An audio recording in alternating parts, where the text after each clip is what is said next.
Hello दोस्तों, जय माताजी बधाने। केम छो बधा? मजामां छो? स्वागत है तमारुं मारी रेड ब्लू किचन में। आज आपणे बनाववाना छीए बटेटाना गोटा। एटला सरस एवा यूनिक छे अने एकदम टेस्टी पण छे।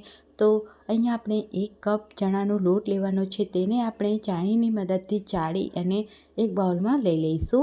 हवे तेमां आपणे थोडुं थोडुं पाणी एड करी अने मिक्सरना मददथी तेने मिक्स करवानुं छे। बिल्कुल पण लम्स ना रहेवा जोईए, ए वातनुं ध्यान राखवानुं छे। એટલા માટે અહીંયા આપણે 1 કપ અહીંયા મેં ચણાનો લોટ અને અડધી નાની ગ્લાસ ભરીને મારે પાણીની જરૂર પડી છે। અહીંયા બરાબર મિક્સ કરી અને ઢાંકણ ઢાંકી રેસ્ટ આપીશું।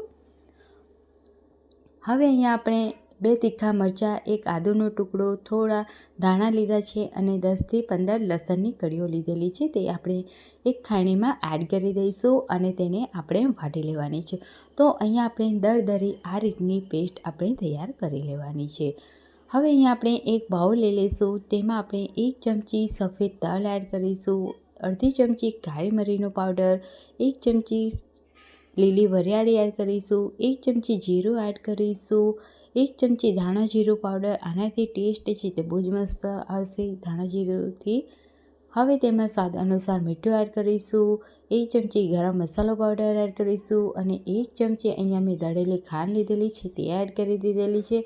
થોડા ધાણા આપણે એડ કરી દઈશું, 1 વાટકી અને 1 વાટકી અહીંયા આપણે જે પેસ્ટ બનાવીને તૈયાર કરેલી હતી આદુ મરચાંની તે એડ કરી દઈશું।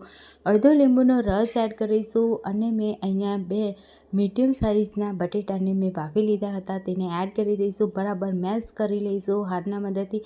તમે પહેલાં મેશ કરીને પણ આને લઈ શકો છો અને એડ કરી શકો છો। અહીંયા આપણે બધું એકદમ સરસ રીતે મિક્સ કરી લેવાનું છે। બિલકુલ પણ બટેટાના ગાંઠા ના રહે એ વાતનું ધ્યાન રાખવાનું છે। એ રીતે અહીંયા આપણે સરસ રીતે મિક્સ કરી લઈશું। તો અહીંયા એકદમ સરસ રીતે મિક્સ થઈ ગયું છે। હાથને આપણે તેલથી ગ્રીસ કરી લઈશું, જેથી બિલકુલ પણ અહીંયા જે બટેટાનું મિશ્રણ છે હાથમાં ચીપકે નહીં અને એકદમ સરસ એવા આ રીતે ગોળા આપણે તૈયાર કરી લઈશું। તો અહીંયા મેં બધા જ ગોળા છે તે બનાવીને તૈયાર કરી લીધા છે। હવે અહીંયા આપણે જે ચણાના લોટને રેસ્ટ આપ્યો હતો તે ચેક કરી લઈએ। એકદમ સરસ એવો ફૂલી ગયો છે। તે તમે આપણે મીઠું એડ કરી દઈશું અને અડધી ટીસ્પૂન અહીંયા આપણે બેકિંગ પાવડર એડ કરી દઈશું। બેટર તમે જોઈ શકો છો એકદમ ઘટ છે।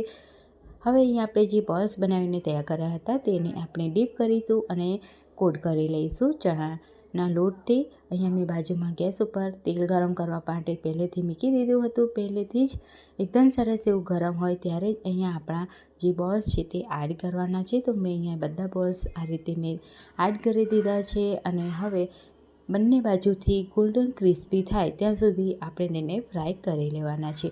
તો તમે જોઈ શકો છો એકદમ સરસ એવા ગોલ્ડન ક્રિસ્પી થઈ ગયા છે અને એકદમ સરસ એવો કલર પણ આવ્યો છે। તો બહુ જ મસ્ત અહીંયા તૈયાર થાય છે આ લીંબુ ગોટા। તમે સાદા ગોટા તમે બનાવ્યા હશે, પણ તમે આ રીતે એક વખત બનાવી લીધા તો તમે આ જ ગોટા બનાવવાના છો। તો અહીંયા થોડા એવા ગોલ્ડન કલર બ્રાઉન થઈ ગયા હતા, તેને મેં આ કાઢી લીધા છે અને બીજા છે તેને પણ હું ફ્રાય કરી લઈશ। અને મેં અહીંયા લીલા મરચાં પણ સાથે સાથે ફ્રાય કરી લીધા છે। તો અહીંયા આપણા ગોટા છે તે બનીને તૈયાર થઈ ગયા છે। તો ફ્રેન્ડ્સ, આજની રેસીપી તમને કેવી લાગે છે મને કમેન્ટમાં જરૂરથી જણાવજો। તો એટલા સુપર ટેસ્ટી અને એટલા સોફ્ટ અહીંયા આપણા આ લીંબુ ગોટા બનીને તૈયાર થઈ ગયા છે। તો આ રીતે આપણે તોડી લેવાનો છે ગોટાને અને લીંબુનો રસ એડ કરીશું અને એક ડુંગળીની સ્લાઇસ એડ કરીશું અને તેને આ રીતે સર્વ કરીશું। તો બહુ જ મસ્ત અહીંયા આ લીંબુ ગોટા બનીને તૈયાર થઈ ગયા। ત્યાં સુધી આવજો, બાય બાય।